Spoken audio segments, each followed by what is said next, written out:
All right, I'm on hole number 6 of the Grunberg slopes. Hole 6, par 5. So I've got my low level account here, and I'm just practicing this as before the tournament started. These are brand new holes for us, and I'm trying to figure out a way with my low level account to get up there with a marlin, and just seeing what's possible with a low level ball. I know a lot of people are trying to hit out into this area, and we've got upper developed stuff, trying to hit out into this to come in with a long iron is a big, it would be a really good deal. I've tried it with my upper level account and I've gotten caught up. So what I'm trying to do here is with my QB, super accurate, got lots of curl. I'm trying to bring it over into this fairway, into the center of that fairway. So with this low level ball, I don't have a lot of distance there. So I'm trying to give myself enough room. QB's got lots of curl.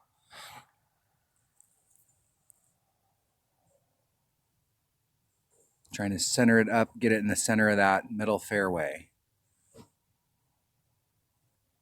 Just lay it up out there. Nice, easy, safe shot. Now my secondary club, I've brought a big dog and trying to see what kind of distance I have up there. But I really think with my lower level account, this is going to be the shot that I'm going to take. Now with an extra mile and a Titan, you can engage this fairway out here. And this fairway is so wide that instead of hopping it over, you could engage out here with your extra mile and just lay it up right in the middle. Your extra mile should have enough backspin. You don't want to get, the thing is that you don't want to get too far down that chute. It's a true layup shot. If you get too far down that chute, you'll actually make your next shot. And I'm going to tell you, we're going to see a lot of people end up here in the top in trouble and you can't get on.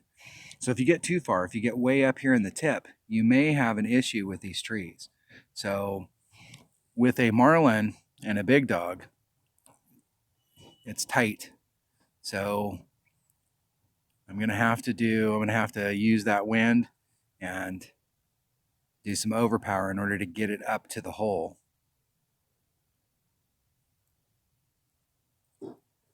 And max curl. One of the things is the big dog has awesome stats. It just doesn't have ball guide. So it's hard to see where your ball is going to end up. But you can get up there in 2 with a marlin ball by laying up. So if you catch this hole in one-on-one, that's really good information for one-on-one. In the tournament, if you got lower developed clubs, that's going to help you get up there in 2, and that drive is super safe. So it is definitely possible to get up there in 2 with a marlin. But when you're playing in one-on-one, a lot of people are going to be trying to do what my opponent's doing, and they're trying to go down this chute. Now I took this shot with my rock and a tight. I might have had a lower level ball in it too, and I went down this arm that my opponent's going down, and I ended up about where they're at, right here. And it is a long shot to get from there to the green. So if you're going on the right-hand side, you really need to bring a big club. But if you've got lower developed stuff or upper developed stuff, and you want to come out here and get an easy eagle,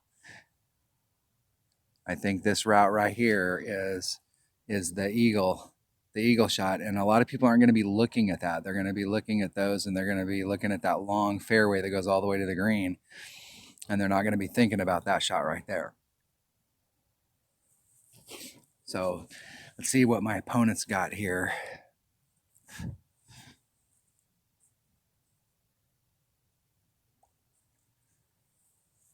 So they still have some work to do with their Viper. They've got a very long shot to get up there with their Viper, even from that area. So if you're behind this sand trap that's back here in the back, see where I'm touching the screen, that sand trap. If you're back there, if you didn't get the distance, you definitely need a big ball. Even with upper developed clubs, if you were back in that area, you're still going to have quite the job left to do to get up to the green. And I think you're going to see, especially like I said, in one-on-one play, you're going to see a lot of people ending up in that area and still have work to do. Whereas you can come in there with a low-level ball and get it on and get it in. All right, let's go check that hole out real quick. I got it up here. So I think with an extra mile, you can probably, if you had a Titan, you could probably engage this green with no overpower. The goal here is to come at it with no overpower because it's super consistent. If you've got a QB or a rock, and a QB might work better, you'll have to weigh that top spin pure distance. You can do the bounce from here, get over here to the center. If you've got a big dog in your bag, get from here onto the green. So one shot here, and 2 shots for here. If you're coming at it from this direction, I know a lot of people are hitting off of this island trying to bleed it out into this area, but if you do the line, you're talking about being somewhere right out here by the tip of the sand, and that's where my opponent was at. They were actually past it just a little, and you can see how much work they had to do. You really, if you're going on this side, you want to get it in front of that area, and I think the only way you're really going to be able to do it consistently is to put curl on it and bring it around so that you can engage the fairway at a wide spot instead of trying to thread the needle. All right, that was hole 6, par 5 of the Grunberg slopes. Thanks for watching.